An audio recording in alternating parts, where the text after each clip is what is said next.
Welcome to the channel year of the beginning. आज की इस सीरीज में हम देखेंगे जियोमॉर्फोलॉजी से रिलेटेड सभी कॉन्सेप्ट्स, मेजर टॉपिक जो एग्जाम में आ सकते हैं पॉइंट वाइज। इसके साथ मैं आपको इस पीडीएफ का लिंक भी दे दूंगा ताकि आप बाद में रिवाइज कर सकें। तो जीआरएफ बुश सीरीज में आज की वीडियो में देखते हैं जियोमॉर्फोलॉजी। तो जियोमॉर्फोलॉजी सबसे पहले स्टार्ट होती है हमारी चैम्बरलिन, मोल्टन इनकी थ्योरी से अर्थ की फॉर्मेशन से रिलेटेड। उनको हम मॉडल एंड थ्योरीज की वीडियो में देख लेंगे। तो सबसे पहले हम स्टार्ट करेंगे प्लेट टेक्टोनिक्स वाली कॉन्टिनेंटल ड्रिफ्ट थ्योरी से। सबसे पहले क्या याद रखना है, अल्फ्रेड वेगनर ने ईयर याद रख सकते हो। और ये पब्लिश फेमस कब हुई थी? 1915 में, जब ये इंग्लिश में प्रकाशित हुई थी। इसमें मेजर फोर्स इन्होंने बताए थे बायोन्सी और टाइडल। और अगर कोई पूछे इनका मोटिव क्या था, टू आइडेंटिफाई क्लाइमेट चेंज। ठीक है, उसके बाद आती है प्लेट टेक्टोनिक्स थ्योरी। इसमें इन्होंने क्या है कि वर्ल्ड प्लेट का एक बार आप मैप देख लेना, इस रिलेटेड क्वेश्चन आते हैं कि कोकस, नजका, जुआंडी का जो नॉर्थ अमेरिका के पास प्लेट है, स्कोटिया, फिलीपींस। ये मेजर जो माइनर प्लेट्स है ना, इनके नाम आप देख लेना, कई बार ये एग्जाम्स में आ जाते हैं। एक बार जो वर्ल्ड मैप है प्लेट्स का, वो स्पीड के साथ देख लेना। उसके बाद अगर एसोसिएटेड बाउंड्रीज उनकी देख लेना और लैंडफॉर्म आगे देख लेंगे। तो हॉटस्पॉट के बारे में बात करें तो ये वर्ड दिया था टूजो विल्सन ने। टूजो विल्सन याद रखना, हॉटस्पॉट दिया था, एक ट्रांसफॉर्म बाउंड्री नाम भी टूजो विल्सन ने दिया था, प्लेट नाम भी टूजो विल्सन ने दिया। तो टूजो विल्सन का नाम ध्यान रखना। ये क्वेश्चन आ सकता है कि हॉटस्पॉट नाउन फॉर टूजो विल्सन। और ट्रांसफॉर्म बाउंड्री का एग्जाम्पल याद रखना, कैलिफोर्निया स्ट्राइक फॉल्ट जहाँ पे हॉलीवुड है।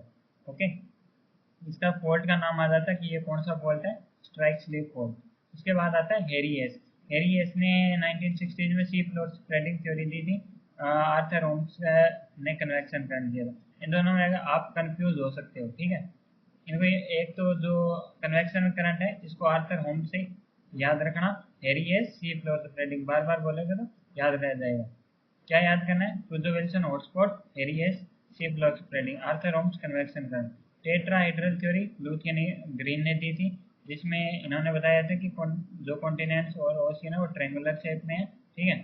मैकेंजी और पार्कर ने क्या किया था, जो प्लेट टेक्टोनिक्स है उन सभी, जैसे कन्वेक्शन करंट हो गया, हेरियोस की सी फ्लैट स्प्रेडिंग होगी, इन सबको मर्ज करके एक थ्योरी बनाई थी plate tectonics.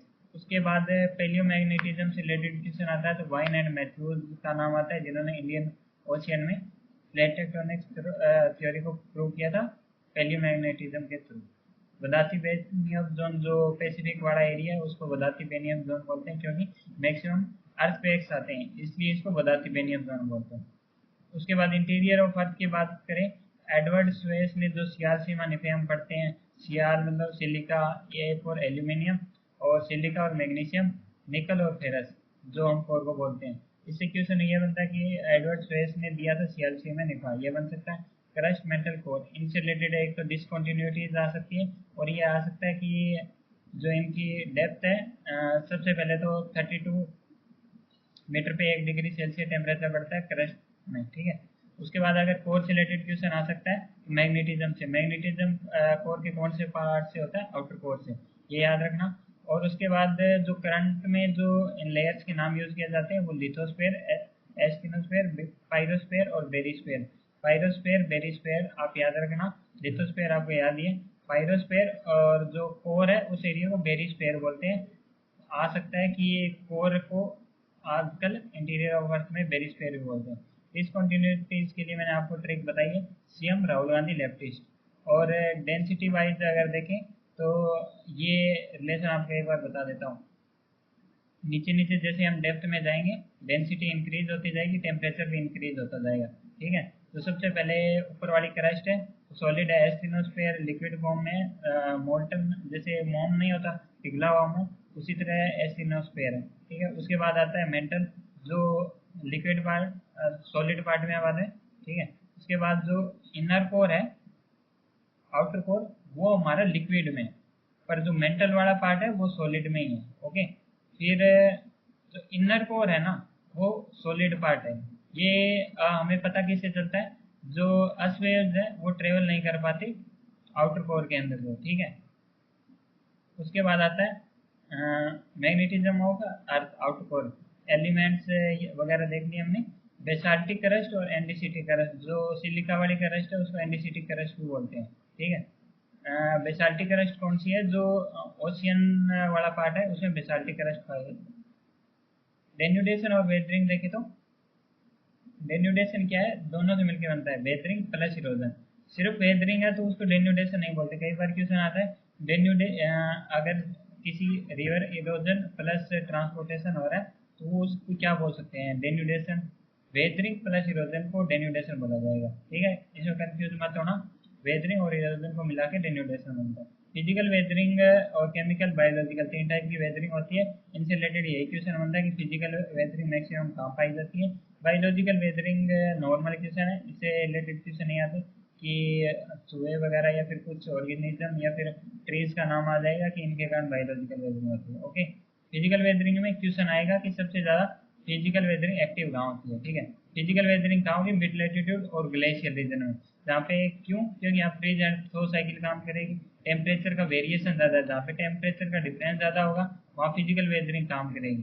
Freeze and throw cycle काम करेगी। दिन में टेम्परेचर बहुत हाई चला जाएगा, रात को टेम्परेचर बहुत डिक्रीज हो जाएगा।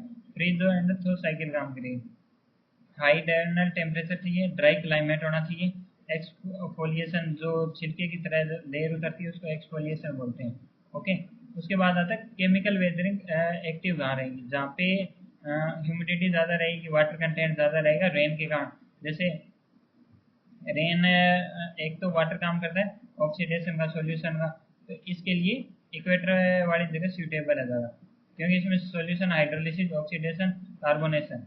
ये क्वेश्चन सिर्फ इससे यही बन सकता है कि केमिकल वेदरिंग स्ट्रॉन्ग था इक्वेटर पे। फिजिकल वेदरिंग कहाँ स्ट्रॉन्ग है? मिड लैटिट्यूड और ग्लेशियर रीजन में, क्योंकि फिजिकल मैकेनिकल वेदरिंग होगी ग्लेशियर में, जैसे जैसे ग्लेशियर मूव करेंगे। ओके, उसके बाद मेन चीज़ आती है मास वेस्टिंग। इसके डिफरेंट टाइप्स हैं, इससे रिलेटेड क्वेश्चन बहुत बनते हैं कि इनको स्पीड के अकॉर्डिंग अरेंज करो, या फिर ये कौन सी साइकिल है अगर ग्रेजुअल एयर मूवमेंट हो रही है। इससे रिलेटेड जितने भी ये एक टेबल में हमने फॉर्म किए इनको आप स्लो टू मॉडरेट दे सकते हो। सबसे पहले क्रीप। क्रीप है रेंग रेंग के चलना। ठीक है, सोलिफ्लेक्शन उससे थोड़ा सा धीरे, सोलिफ्लेक्शन सोया थोड़ी सी रेंग रही है। ओके, स्लम्प ऐसे स्लो टू मॉडरेट प्रोसेस है। इसमें क्या आता है? ये ऐसे घूम घूम के चलता है, रोटेशनल मूवमेंट होती है। ठीक है, उसके बाद आता है अर्थ फ्लो। स्लो टू मॉडरेट की वाटर कंटेंट लेस है, मड फ्लो नहीं होता। मड फ्लो जैसे जब बारिश होती है तो लिक्विफिकेशन के कारण वो कीचड़ टाइप में नीचे फ्लो करने लग जाता है, उसे अर्थ फ्लो बोलते हैं। ठीक है, उसके बाद उससे ज़्यादा स्पीड मड फ्लो की, क्योंकि इसमें जो डेंसिटी ज़्यादा है तो ग्रेविटी फोर्स ज़्यादा लगेगा। तो अर्थ फ्लो और मड फ्लो में याद है। डेब्रिज फ्लो, जिसमें पत्थर होते हैं, पत्थर ऑब्वियसली ज़्यादा स्पीड से मूव करेंगे। वाटर सेचुरेटेड डेब्रिज होते हैं, और स्नो मेल्ट और हेवी रेन। लैंडस्लाइड सबसे ज़्यादा फास्ट होती है डेब्रिज फ्लो से भी। इसमें अचानक से एक ये जैसे हिल है, क्या होगा? अचानक से जब लिक्विफिकेशन तेज हो जाएगा, ये एक पार्ट लेयर नीचे खिसक जाएगी। ये अचानक से होगा कि जैसे आपने लैंडस्लाइड पढ़ा हो देखा, अचानक से एक लेयर नीचे आ गई और रास्ता ब्लॉक हो गया। उसके बाद है डेब्रिज एवलांच। पत्थर तेजी से आ रहा है ऊपर से, उसको डेब्रिज एवलांच बोलेंगे, बहुत स्पीड होती है। रॉक फॉल उससे भी ज़्यादा स्पीड। इनको एक बार आप सीरीज में याद रखना है ना, क्रीप रेंग के चलना। ठीक है, सोलिफिलेक्शन स्लो स्लो स्लो। उसके बाद स्लम्प, उससे थोड़ा सा स्पीड तेज। उसके बाद मेन आना अर्थ फ्लो पे। अर्थ फ्लो बता दिया, मड फ्लो हो गया, डेब्रिज फ्लो, लैंडस्लाइड और एवलांच। एवलांच स्नो एवलांच भी होता है मेनली तो। ठीक है, जो डिजास्टर में आता है सबसे स्ट्रॉन्ग और डिजास्टर एवलांच स्नो एवलांच होता है। और जियोमॉर्फिक साइकिल की बात करें तो सबसे नाम पहले आता है डेविस का, साइकिल ऑफ इरोजन कंप्लीट, ये नाम आ जाता है। या फिर एंड लैंडफॉर्म, जो प्लेन एरिया उसको उन्होंने क्या बोला था? पेनी प्लेन। और जो इनसेल्फरक टाइप में रेजिडुअल हिल्स थी उनको बोला था इन्होंने मोनार्ना। वाल्टर पेन की बात करें तो इनसे नाम आते हैं कि इनकी स्टेजेस को क्या बोला जाता है? अफस्टिजिंडे, ग्लिच फॉर्मिंग, इनट्विकलिंग, अवस्टिजिंडे। तो बी वाला याद है, ये आपका, ये बी। बी वाला जो है वो सबसे लास्ट में रहेगा। इन्होंने सबसे पहली स्टेज को प्राइमेरप बोला था, और जो लास्ट स्टेज है उसको एंड्रप बोला था। जो पेनिप्लेन है इन्होंने बोला था एंड्रप। वाल्टर पेन एंड्रप बोला था, ये ध्यान रखना। रेजिडुअल हिल्स को इन्होंने इनसेल्फरक बोला था। ये एक जर्मन वर्ड है। उसके बाद आता है पेनिप्लेन किसने दिया? क्रिकमैन ने। पेनिप्लेन डेविस ने दिया था। पेडिप्लेन किंग ने दिया था। तीनों के आएंगे, कंफ्यूज करेंगे, हर 1-1.5 साल में आता रहता है। और उसके बाद अगर देखें पेनप्लेन क्रिकमैन, ठीक है, पेनिप्लेन डेविस, ओके, पेडिप्लेन किंग, इन तीनों को ध्यान से याद कर लेना स्पेसिफिकली एग्जाम के लिए। लास्ट में एक बार रिवाइज करा। और अगर बेस लेवल से रिलेटेड क्वेश्चन आता कि बेस लेवल किसने दिया था? JW पॉल ने। बेस लेवल किसमें रिजुनेशन, रिवर रिजुनेशन नहीं होता, उसमें काम आता है, ठीक है। सी लेवल अगर इंक्रीज किया तो सी लेवल डिक्रीज किया तो बेस लेवल डिक्रीज हो गया, सी लेवल इंक्रीज किया तो बेस लेवल इंक्रीज हो गया, तो रिवर इरोजन कम हो जाएगा। अगर सी लेवल फिर से इंक्रीज कर गया तो रिवर इरोजन फिर से स्टार्ट हो जाएगा, जो रिवर इरोजन प्रोसेस बोलते हैं। स्लोप डेवलपमेंट से रिलेटेड थ्योरीज आती है। स्लोप डिक्लाइन मॉडल किसने दिया था? कि जैसे पहले ये स्लोप है तो उसका स्लोप डिक्रीज होते होते ऐसे फ्लैट हो जाएगा। स्लोप रिप्लेसमेंट, स्लोप ये था, स्लोप रिप्लेस हो गया तो पैंक ने दी थी। स्लोप रिट्रीट, मतलब इसको पैरेलल रिट्रीट भी बोलते हैं। ये स्लोप पहले यहाँ था फिर यहाँ था, उन्होंने कहा था स्लोप का जो डिग्री है वो चेंज नहीं होगा, पैरेलली स्लोप बैकवर्ड साइड होता जाएगा। हिल साइड स्लोप वुड ने बुक दी थी। आइडियल स्लोप टॉप को बॉटम पैंक ने दिया था। क्या होता है? सबसे पहले आता है कन्वेक्स, स्कार्फ फेस का होता है, फिर उसको प्री फेस स्लोप भी बोलते हैं, उसके बाद आता है रेक्टिलिनियर स्लोप, उसके बाद कनकेव वेनिंग स्लोप भी बोलते हैं। इनके नाम आते हैं, सबसे पहले इनको सीरीज में आ सकता है कि इनको अप टू बॉटम से जाइए। उसके बाद आ सकता है कन्वेक्स को वैक्सिंग स्लोप भी बोलते हैं, और कनकेव को वेनिंग, इन दोनों को याद रख लेना। कन्वेक्स को वैक्सिंग, इसमें एक्स आ रहा है, इसमें भी एक्स आ रहा है, याद रखना। कन्वेक्स वैक्सिंग, कनकेव वेनिंग स्लोप, और फ्री फेस से रेक्टिलिनियर है बीच में, ओके। वोल्केनो आते हैं, वोल्केनो से रिलेटेड हर बार क्वेश्चन आता है, कोई उसकी वोल्केनिसिटी से रिलेटेड पूछ लेता है, या फिर टाइप ऑफ वोल्केनो से रिलेटेड, इरप्शन से रिलेटेड पूछ लेता है। तो वोल्केनो में क्या है, दो टाइप का मैग्मा निकलता है, एक तो एसिडिक होता है, एक बेसिक। एसिडिक जो लावा होता है उसमें सिलिका कंटेंट ज़्यादा होता है, ठीक है, सिलिका कंटेंट ज़्यादा होगा, जल्दी ठंडा होगा। जल्दी ठंडा होगा तो ज़्यादा जोर से भी फूटेगा, क्योंकि जो सिलिका कंटेंट अगर ज़्यादा जल्दी से ठंडा हो गया तो ये जो जहाँ से लावा निकल रहा है उसको ब्लॉक कर देगा, ठीक है, जल्दी से ठंडा हो गया। तो अगली बार ये इरप्शन होगा तो गैसेज इकट्ठी हो जाएगी, तेजी से एक साथ इरप्शन होगा। और बेसिक में क्या, लावा फ्लो चलता रहता है। ये प्लेट्यूज फॉर्मेशन होता है, जैसे दक्कन प्लेट्यूज हो गया, हवाईयन आइलैंड्स में भी देख सकते हो। जो हवाईयन टाइप है, स्ट्रम्बोलियन टाइप है मेजर, ये वॉइलेंट वोल्केनो है। ये स्ट्रम्बोलियन जिसको मेडिटेरियन का लाइट हाउस भी बोलते हैं, सिसिली द्वीप पे है। वल्केनियन टाइप ये तीसरा टाइप है। लिपारी और सिसिली इसके एग्जाम्पल है। इनको फर्दर हम विस्कोसिटी के अकॉर्डिंग देखेंगे। इनसे रिलेटेड क्वेश्चन है कि सबसे ज़्यादा विस्कोसिटी कौन है, कौन ज़्यादा तेजी से फूटता है, और प्लेट कौन सा है, इनसे रिलेटेड ये क्वेश्चन आता है। एक बार इनके टाइप इस वे में आप पढ़ सकते हो कि इनके मेजर क्यों ये वायलेंट है, ये करेक्टरिस्टिक्स इसमें इनमें मटेरियल के अकॉर्डिंग इनकी विस्कोसिटी है, ओके। ये चीज़ मैंने बता दी कि एसिडिक होगा वो ज़्यादा विस्कस होगा, मैंने इसका करक्स बता दिया, ठीक है। हवाईयन आइलैंड्स को पिलेज हेयर भी बोलते हैं, ये याद रखना। और जो पिलियन है ना, इनमें ऐसे बादल बनते हैं कॉलीफ्लावर, जैसे बंद गोभी नहीं होती उस टाइप शेप के, तो कॉलीफ्लावर शेप के बादल किस में बनते हैं? पिलियन में। अब इनकी विस्कोसिटी के अकॉर्डिंग ज़्यादा तेजी से स्ट्रॉन्ग कौन विस्कस है, इसका कारण क्या है? एसिडिक कंटेंट ज़्यादा होना और सिलिका कंटेंट ज़्यादा होना। सिलिका कंटेंट से क्या होता है कि जो ये ज़्यादा गाढ़ा होता है विस्कस, ठीक है, धीरे धीरे।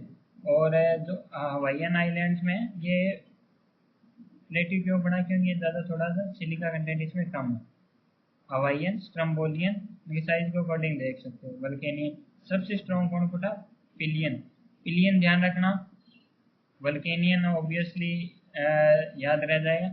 इस सीरीज से आप याद रखना है कि सबसे ज़्यादा विस्कस कौन है, एक नाम याद रखना पिलियन, अपने आप विस्कोसिटी के अकॉर्डिंग याद हो जाएगा। एसिडिक लावा है उसको हम राइलिटिक लावा भी बोलते हैं, ये न्यू क्वेश्चन फॉर्म हो सकता है आगे आने वाले टाइम में। मोर सिलिका कंटेंट होता है इसमें और लेस फ्लूइड होता है, मतलब पिघला हुआ मोम देख लेना, ठीक है, वाटर देख लेना, इनका कंपैरिजन ऐसे करके देख लेना, बेसिक एसिडिक। तुलना ऐसी ही हो सकती है, जो ये एसिडिक लावा है ये उससे ज़्यादा 10,000 से 1 लाख गुना मोर विस्कस है, कि मतलब वो थोड़ा सॉलिड है, कम फ्लूइड है, ठीक है। मोर विस्कस का मतलब होता है लेस फ्लूइड। बेसिक लावा क्या है, लेस विस्कस होता है, हाईली फ्लूइड होता है। मोर बेसिक होता है बेसाल्टिक लावा जो होता है, ठीक है। Other type of volcano duration के आधार पे हो सकते हैं, लोकेशन के आधार पे देख लेना, और फॉर्म के आधार पे। कोटापेक्सी, एक बार इनकी लोकेशन देख लेना, कोटापेक्सी हो गया किलिमंजारो, फ्यूजियामा जापान में हो गया, बेरन आइलैंड जो इंडिया का है, रिंग ऑफ फायर जो, और बदाती बेनियर जोन है वो वाला एरिया, ठीक है। कोटापेक्सी ये किलिमंजारो अफ्रीका वाला। अब आते हैं फॉल्ट पे। फॉल्ट से रिलेटेड क्वेश्चन बनते हैं कि ये किस टाइप का फॉल्ट है, मेजरली जो क्वेश्चन बने उसके टाइप बता दूंगा, ठीक है। इसको एंटीक्लाइन, नॉर्मल फॉल्ट, ये सिंक्लाइन, ये मतलब इसमें क्या है, दोनों लिंब पैरेलल है, मतलब एंगल सेम है, पर इसमें एक साइड ज़्यादा झुका हुआ है, इसको मोनोक्लाइन फॉल्ट बोलेंगे। ये क्वेश्चन आता है कि पैरेलल फॉल्ट कौन सा होता है। एक फोल्ड है, ये दूसरे के पैरेलल है, ठीक है, इसको बोलते हैं रिकम्बेंट फोल्ड। ये याद रखना, सारे फोल्ड में कुछ भी भूल जाओ, रिकम्बेंट फोल्ड नहीं भूलना। रिकम्बेंट क्या है, पैरेलल कर दो, गाड़ी की पटरी चल रही है वैसे ही, ठीक है। कुछ भी कर को रिकम्बेंट फोल्ड याद कर लेना। फिर आइसोक्लाइन, उसे इससे रिलेटेड क्वेश्चन नहीं बनाएगा, कोई दिक्कत नहीं। डोम टाइप का स्ट्रक्चर हो जाता है बेसिन में ऐसे, ठीक है। होग बैक कुबड़ आकार की, जैसे उनका कुबड़ नहीं होता। उसके बाद क्वेश्चन बन सकते हैं कि एंटीक्लाइन सिंक्लाइन से रिलेटेड, कि जो एंटीक्लाइन है उसमें जो यंग रॉक्स है वो साइड में मिलेगी, और जो ओल्डेस्ट रॉक है ना वो सेंटर में मिलेगी एंटीक्लाइन में। उसका रीजन बाद में बताऊंगा। जो सिंक्लाइन है उसमें जो यंगेस्ट रॉक है वो सेंटर में मिलेगी, ठीक है। इनसे रिलेटेड क्वेश्चन आएगा, सेंटर में यंगेस्ट रॉक कहाँ मिलेगी, सिंक्लाइन में। एक क्वेश्चन ये दे देगा कि एंटीक्लाइन में यंगेस्ट रॉक सेंटर में मिलती है, तो ये स्टेटमेंट हो गया फॉल्स। याद रखना, एंटीक्लाइन में जब ये फोल्ड होती है तो वो जो ओल्डेस्ट रॉक है वो ऊपर आ जाती है, और जो यंगेस्ट है वो नीचे खिसक जाएगी। इसमें इसी कारण इस रिलेटेड एक होता है कि ओल्डेस्ट रॉक सेंटर में रहेगी, और यहाँ पेट्रोलियम भी मिलता है, नेचुरल गैस। क्वेश्चन आएगा नेचुरल गैस और पेट्रोलियम कहाँ मिलता है, एंटीक्लाइन फोल्ड में, ना कि सिंक्लाइन पे। दो चीजें याद रखना, एक तो ओल्डेस्ट रॉक मिलेगी सेंटर में, पेट्रोलियम ओल्डेस्ट रॉक में मिलेगा, ऑब्वियसली नई रॉक में थोड़ी मिलेगा। नेचुरल गैस, दो चीजें, और रिकम्बेंट फोल्ड, इतना ही आएगा। आगे आते हैं फोल्ड पे। फोल्ट है, एक होता है normal fault, reverse strike slip. इसको तो आप कैलिफोर्निया से याद ही कर लो, ठीक है। साइड में मूवमेंट हो रही है, ये एक साइड एक डायरेक्शन में मूवमेंट हो सकती है, जैसे नॉर्थ अमेरिकन प्लेट और जो पैसिफिक प्लेट है वो एक डायरेक्शन मूव करी, और पैसिफिक प्लेट तेजी से भाग रही है, ओके। नॉर्मल फोल्ट की बात करें तो ये टेंशनल फोल्ट होता है। आपको भी पता है नॉर्मल फोल्ट कैसे बनेगा, दोनों प्लेट एक दूसरे अपोजिट डायरेक्शन में जाएगी, ठीक है, वो हो गया नॉर्मल। रिवर्स उल्टा क्या, कि मतलब कंप्रेशनल फोर्स लग रहा है एक दूसरे के सामने, तो रिवर्स फोर्स। जो हैंगिंग वाल है वो ऊपर की तरफ मूवमेंट करेगी। क्वेश्चन आता है कि हैंगिंग वाल, ये है हैंगिंग वाल, ये ऊपर रहेगी या नीचे चली जाएगी, नॉर्मल फोल्ट में नीचे, रिवर्स फोल्ट में ऊपर, ठीक है। इसी से वो ग्रेबन वैली बनती है, हॉर्स माउंटेन बनते हैं, ठीक है। ब्लैक फॉरेस्ट का हॉर्स माउंटेन एग्जांपल याद रखना, ग्रेबन वैली, जिससे स्नेक रिवर वो राइन रिवर गुजरती है। ये देखो हैंगिंग वॉल, नीचे डाउनवर्ड मूवमेंट नॉर्मल फोल्ड में, ठीक है, क्योंकि टेंशनल फोल्ड लग रहा है इसमें, hanging wall upside reverse fold में। उसके बाद आते हैं अर्थक्वेक से रिलेटेड। एक तो वेव से रिलेटेड क्वेश्चन आते हैं कि इनकी कैसी है मूवमेंट, ठीक है। तो जो पी वेव है फॉरवर्ड बैकवर्ड मूवमेंट करती है सर, ठीक है। जो अस वेव्स है, सेकेंडरी वेव्स भी बोलते हैं, ये आपको पता है कि आउटर फोर्स से ट्रेवल नहीं कर सकती क्योंकि वो लिक्विड है, ठीक है। अस वेव से related upward and downward movement करेगी ये, ठीक है। जो क्वेश्चन याद रखना कि साउंड वेव की तरह कौन ट्रेवल करता है, ठीक है। साउंड वेव की तरह ट्रेवल करेगा पी वेव। जो इलेक्ट्रॉन जो इलेक्ट्रिक लाइट वेव्स है उनकी तरह सेकेंडरी वेव। ये क्वेश्चन आता है कि जो लाइट वेव, आपने इलेक्ट्रोमैग्नेटिक स्पेक्ट्रम देखा होगा, ऐसे ऐसे कौन ट्रेवल करता है, साउंड वेव। जो पी वेव है वो साउंड वेव की तरह ट्रेवल करेगी, जैसे जैसे आपने देखा हो। ओके, लव वेव्स में याद रखना कि लव वेव में ऐसे ऐसे मूवमेंट होगी और ऊपर नीचे। और जो रेले सबसे ज़्यादा खतरनाक लव वेव नहीं है, रेले वेव। अगर लव वेव ऑप्शन आए तो लव वेव कर देना, पर अगर दोनों आए तो रेले वेव्स करके आना। इसमें ये सबसे ज़्यादा डिस्ट्रक्टिव होती है और उसमें क्या है, सर्कुलर मूवमेंट होती है। जैसे वेव टाइप नहीं होता कि वेव जैसे मूव करती है, ऐसे ऐसे एनर्जी नेक्स्ट फोल्ड में ट्रांसफर होती जाती है। ओके, ये दोनों का मिश्रण होती है, जिसमें बैकवर्ड फॉरवर्ड और अपवर्ड डाउनवर्ड मूवमेंट होती है, इसलिए ये डेंजरस होती है। लैंड को मैंने आपको एक दूसरे टॉपिक में पीडीएफ में करा दिया था, उसको एक बार कंप्लीट देख लेना। उससे रिलेटेड एक या दो क्वेश्चन आएंगे कन्फर्म आते हैं, उसको आपने मैंने पीडीएफ फॉर्म में भी दे दिया। तो आइसोस्टेसिस रिलेटेड क्या थ्योरी आ सकती है, एरी एंड प्राट ने सबसे पहले आइसोस्टेसिस दिया किसने था, सी डेटर ने दिया था नाम। एरी प्राट मत कराना भाई, ठीक है। प्राट और एरी से रिलेटेड क्या क्वेश्चन आ सकता है, इसमें आ सकता है कि डेंसिटी किसमें थी, कंपनसेशन किसमें था, ये दिया था कंपनसेशन के बेस पे प्राट ने। एयर फ्लोट करती रहती है, इससे याद रखना, लो फ्लोटेशन दिया था एरी ने। किसे याद रखोगे, फ्लोटेशन से। ओके, कंपनसेशन से याद रखना प्राट ने। इसका आगे फर्दर जो क्वेश्चन आएंगे वो बता दो। प्राट मॉडल मिड ओशियनिक रीज के लिए, कॉन्टिनेंटल टोपोग्राफी के लिए एरी ने यूज किया था। ये जस्ट एक बार याद करने वाली है, रिवीजन के लिए। ओके, इसने रूट वर्ड यूज नहीं किया था, इसने एरी ने रूट वर्ड यूज किया था। ये जो रूट है ना, इसने पता है क्या समझा, आराम से समझाता हूँ। प्राट और एरी की थ्योरी में कंफ्यूज होते हैं। इसने क्या बोला था, same depth with varying density, ठीक है। क्या बोला था, equal depth with varying density. याद कैसे रहेगा, पैरेलल दिख रहा है ये, ठीक है, पैरेलल दिख रहा है, पी से पैरेलल, पी से प्राट। याद रख लेना, लेवल ऑफ कंपनसेशन बाद में कर लेना, प्राट पैरेलल कंपनसेशन। ओके, ये दो चीज ध्यान रखनी है, प्राट पैरेलल। इससे क्या याद रहेगा, वेरिंग सेम डेंसिटी नहीं, same depth with varying density. Density vary कैसे करेगी, जैसे सिल्वर है, इसकी डेंसिटी क्या रहेगी, हाई रहेगी। कॉपर की हाई रही, इसकी डेंसिटी कम रहेगी, इसलिए इसका साइज ज़्यादा है। तो उसने क्या बोला था, जो हिमालय माउंटेन है वो हाई क्यों है, क्योंकि उसकी डेंसिटी ओशिनिक रॉक हो गया, जो बाकी लोअर एरिया है उससे डेंसिटी कम है। तो उसका ऐसा नहीं है कि वो रूट लेवल पे ज़्यादा डेप्थ में गया है, इसका कारण ये है कि उसकी डेंसिटी कम है, इसलिए जो जितनी ज़्यादा हाइट पे मिलेगा उसकी डेंसिटी कम मिलेगी। इसने क्या बोला था, फ्लोटेशन याद रख लेना। ओके, एरी मॉडल में क्या कहा था, डेंसिटी सेम है, ओके, पर डेप्थ वेरी करती है, कि इसकी भी डेंसिटी सेम है, इसकी भी 3 है तो इसकी भी 3 है, तो भाई ये ज़्यादा गहरा होना चाहिए, क्योंकि ये इसका मास ज़्यादा हो गया तो इसकी डेप्थ। पर इनकी थ्योरी प्रूव नहीं हो पाई, पर फर्दर यूजेस के लिए काम आई।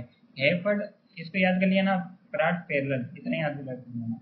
हेफोर्ड एंड बोवी ने आइसोस्टेसी प्राट से रिलेटेड दी थी, इन्होंने कंपनसेशन 100 किलोमीटर पे माना था।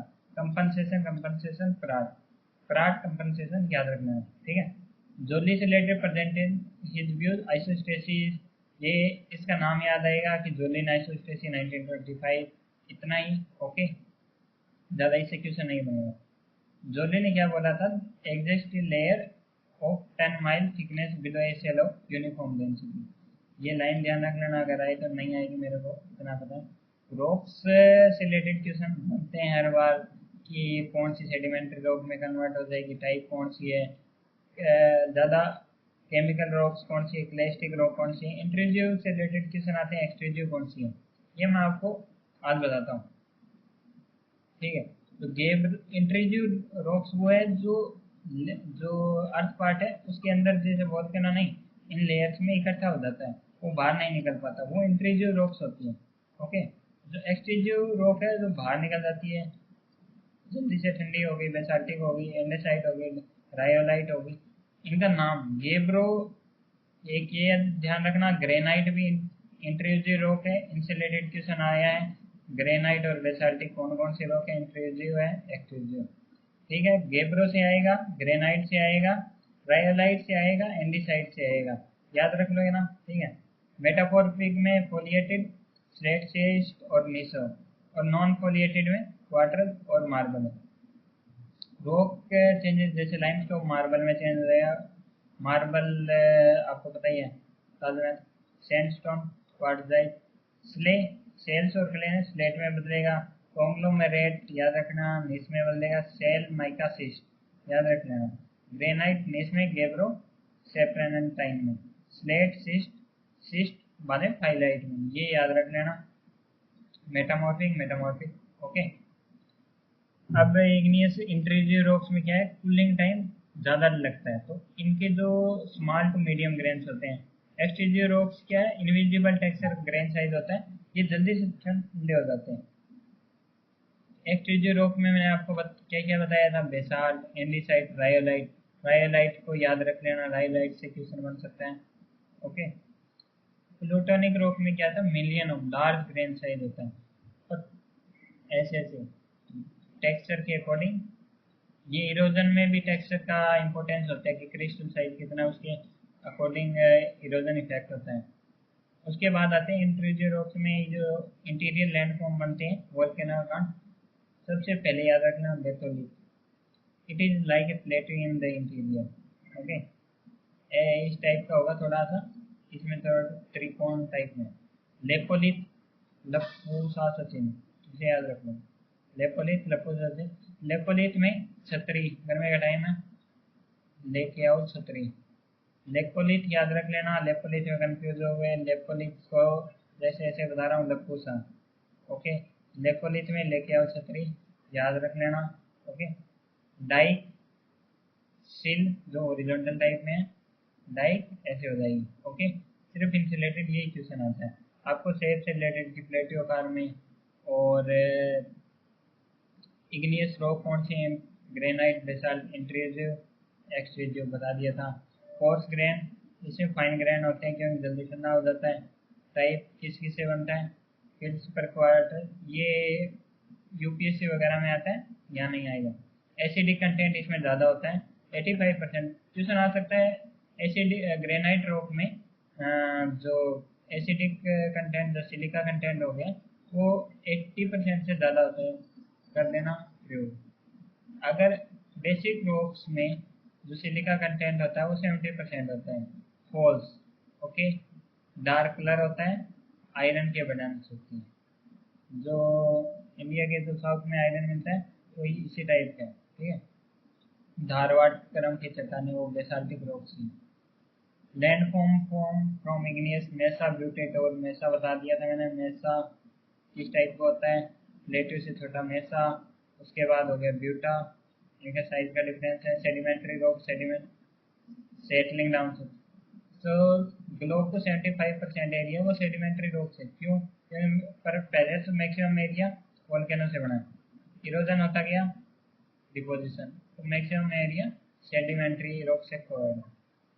कंपोजिशन ऑफ अर्थ, तो 95% इग्नियस मेटामॉर्फिक कंटेंट है। ओके, इसमें फॉसिल कंटेंट होता है। सेडिमेंट्री रॉक्स के type, sandstone, conglomerate, clay rock. Chemically form जो होती है, ये क्वेश्चन कई बार आ जाते हैं, केमिकली रॉक सेडिमेंट्री कौन सी, जिप्सम हो गई, साल्ट रॉक हो गई केमिकली। और ऑर्गेनिकली लाइमस्टोन जो हड्डियों से बनती है, डोलोमाइट हो गया, कोल हो गया जो पेड़ पौधों से पीट बनता है, जो पेड़ पौधों के गलने सड़ने से ना, ये होगी ऑर्गेनिक सेडिमेंट्री रॉक। इनके भी टाइप है, जिप्सम, केमिकली, साल्ट रॉक, याद रख लेना। ओके, द ट्रांसपोर्टिंग एजेंट कौन से हैं, marine rocks, till. Okay, till जो वोल्केनो का खतरा होता है उसको टिल भी बोलते हैं। Basis of sediments, conglomerate, sand, payable से बनते हैं। अगर इससे रिलेटेड एक क्वेश्चन आ सकता है कि जो ग्रेन साइज के अकॉर्डिंग इनको सजा, क्ले, सिल्ट, सैंड, ग्रेवल। ठीक है, इनका ग्रेन साइज के अकॉर्डिंग सॉइल आ सकती है, क्ले, सिल्ट, सैंड, ग्रेवल। उसके बाद आता है मेन टॉपिक माउंटेन बिल्डिंग से रिलेटेड। इसका एक तो आता है टाइम पीरियड, थ्योरी किसने दी थी, इतना ही क्वेश्चन आएगा। और एक मैपिंग के द्वारा हम देख लेंगे मेजर माउंटेन किधर, रॉकीज हो गया, एंडीज हो गया, यूराल हो गया, आल्प्स हो गया, एटलस हो गया, ठीक है। उसके बाद हिमालयन माउंटेन हो गया, साउथ में ऑस्ट्रेलियन ग्रेट डिवाइडिंग रेंज हो गई, और साउदर्न आल्प्स आपका न्यूजीलैंड में, याद रख लेना। प्री कैम्ब्रियन सबसे पहले आपसे पूछेंगे कि इंडिया के ओल्डेस्ट माउंटेन कौन से, अरावली नहीं। प्री कैम्ब्रियन पीरियड में फॉर्म हो गया था अन्नामलाई और नीलगिरी, ठीक है, जो साउथ की चोटियाँ हैं, अन्नामलाई और नीलगिरी, ओके। उसके बाद कैलिडोनियन हिल्स जो उस टाइम में बना था, अरावली, अपलेशियन जो यूएसए वाला ये एरिया जहाँ पे इसको कोल एरिया भी, ये भी फेमस है। उसके बाद हर्सेनियन टाइप के माउंटेन, कोकोस रेंज जो है यूरोप को एशिया से कोकोसस रेंज अलग करती है। अल्ताई तियान शियान जो चाइना वाला है, यूराल माउंटेन, ये हर्सेनियन। याद कौन सा रखना आपको, प्री कैम्ब्रियन में आपको डिफरेंस पता लग जाएगा। अन्नामलाई नीलगिरी, ठीक है। अनाईमुडी जो हाईएस्ट हिल है साउथ की इंडियन की, ठीक है। कैलिडोनियन में बना था अरावली, पर ये इसमें भी स्टार्ट हो गया था, मेनली फॉर्म हुआ था अरावली में, इसलिए इसमें इंक्लूड कर रहे हैं, ओके। उसके बाद मैंने याद रखना है टर्सरी। इस टाइम जो 200 मिलियन ईयर के को पेंजिया टूटना स्टार्ट हो गया था, उससे पहले ये एक फॉर्म में थे। सबसे पहले क्या था, पेंजिया भी ऐसा नहीं था, पेंजिया से पहले भी कॉन्टिनेंट टूटे हुए थे, उसको एक अलग कॉन्टिनेंट बोला जाता था। अभी मेरा नाम ध्यान नहीं, बाद में बता दो। टर्सरी टाइप के माउंटेन, हिमालय, आल्प्स हो गया ये वाला रीजन, और रॉकीज हो गए, एंडीज हो गए, एटलस, इनका याद रख लेना। सबसे इम्पोर्टेंट आएंगे टर्सरी वाले। हर्सिनियन में कोकसस का नाम आ सकता है, या फिर यूराल माउंटेन का बना था, ओके। माउंटेन बिल्डिंग से रिलेटेड थ्योरी आएगी। कॉन्ट्रैक्शन थ्योरी किसने दी थी, जेम्स डाना, ठीक है। उसने क्या बोला था, कॉन्ट्रैक्शन की अर्थ है वो सिकुड़ रही है, सिकुड़ने के कारण अर्थ पास पास आ रही है, तो उसके कारण माउंटेन्स फॉर्म आ गए। जियोसिंक्लाइन, हेल और डाना, जियोसिंक्लाइन की सेडिमेंट्स इकट्ठे हो जाते हैं, बाद में वो एक क्रस्ट माउंटेन का, फोल्डेड माउंटेन्स का फॉर्म लेते हैं, जैसे टैथिस जियोसिंक्लाइन बोला था। जियोसिंक्लाइन हेम जेम्स हेल से नाम याद रख लेना, और कोबर होग से। टेंशनल थ्योरी दी थी होग ने। ग्लोब माउंटेन में जैसे टेंशनल मैंने बताया था, नॉर्मल फोल्ड बनता है, ठीक है। वर्टिकल मूवमेंट थ्योरी एरे ने दी थी। Plate tectonic McKenzie Parker, continental drift Wegener, Arthur Holmes, thermal convection, ठीक है। कन्वेक्शन करंट ऐसे चलता है, तो इसके कारण प्लेट मूव करती है, इसके कारण माउंटेन बिल्डिंग, सबका कंसर्न था माउंटेन बिल्डिंग से रिलेटेड।